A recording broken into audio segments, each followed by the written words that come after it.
So this is just me studying, um, since I did case management resources, which so far have been a lot of articles. I have PowerPoint that I downloaded for classes.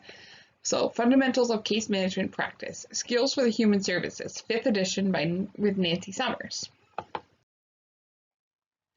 Chapter 1, Case Management Definition and Responsibilities. Fundamentals of Case Management Practice, Skills for Human Services, 5th edition, Nancy Summers. Case management. Case management is a process for assessing the client's total situation and addressing the needs and problems found. Case management seeks to improve the quality of life for the client. Using strengths, preventing problems. Case management does not focus on just one problem, but on the many issues, strengths, and concerns the client brings. The client's strengths and needs are used to improve the overall situation. Case management seeks ways to prevent current problems from growing worse.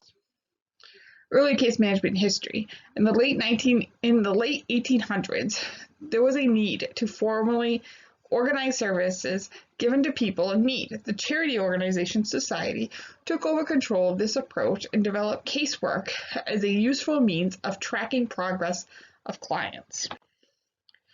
Recent case management history. In the 1960s, individuals once housed in institutions came into the community to live and needed intense monitoring to adjust. In the 1980s, the term caseworker became case manager, and case managers took on more responsibility to give support and find innovative solutions. Today, case managers are a significant part of most social service settings.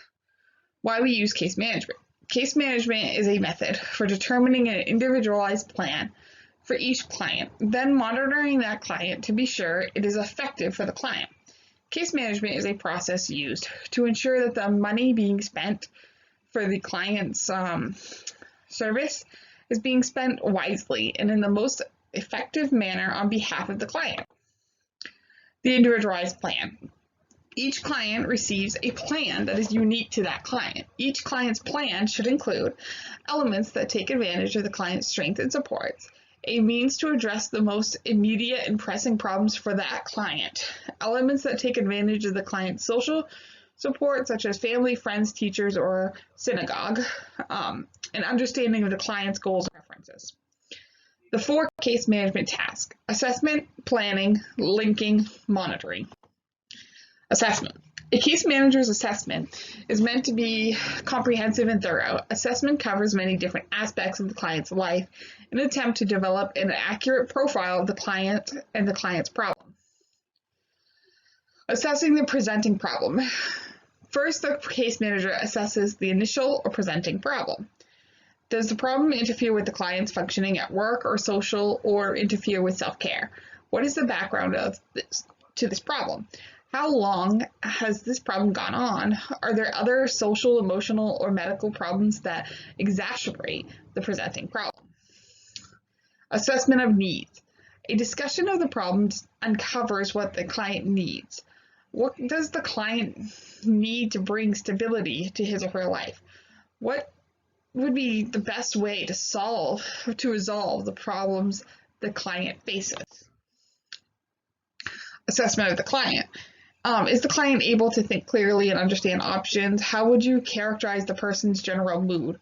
What strengths or impediments will you have to work with in the client's environment? The information from the assessment helps us to formulate a plan for the client.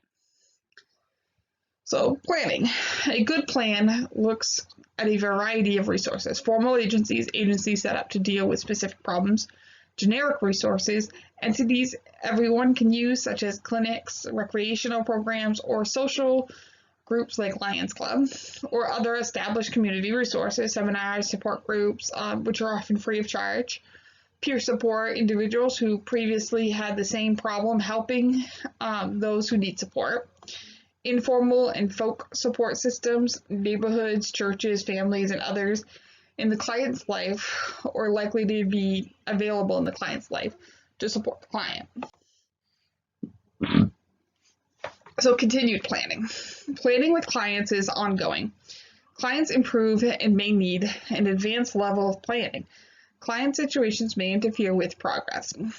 Situations in the client's life or in the community change. Crises can occur that need to be addressed before continuing the plan. Linking. The client is linked to the services and supports that will best meet the client's needs. Once there is a plan, the case manager links the client to the service or persons who will carry out the plan. The case manager does not carry out the plan, but monitors the plan to be sure others are carrying it out. Referral. Linking the person to services is often referred to as referral. You indicate on your referral the amount of time you spent. You expect the service to take the client to complete the client's goal, and what service you are seeking for the client. Monitoring. It is the case manager's responsibility to monitor the services being given. When you monitor a client's service or treatment plan, you do so to be certain the treatment or service you authorize for the client is in fact the treatment or service that is being given. Keep track of the client's progress toward the goal you developed with the client. Be aware of the time when modifications and revisions are necessary. Case management is not therapy. Case management is therapeutic in that it benefits the client. Case managers do not do clinical therapy for long-standing emotional problems or pervasive affective disorders. Only those specifically trained to do therapy should act as therapists. Dealing with an MCO. An MCO is a managed care organization.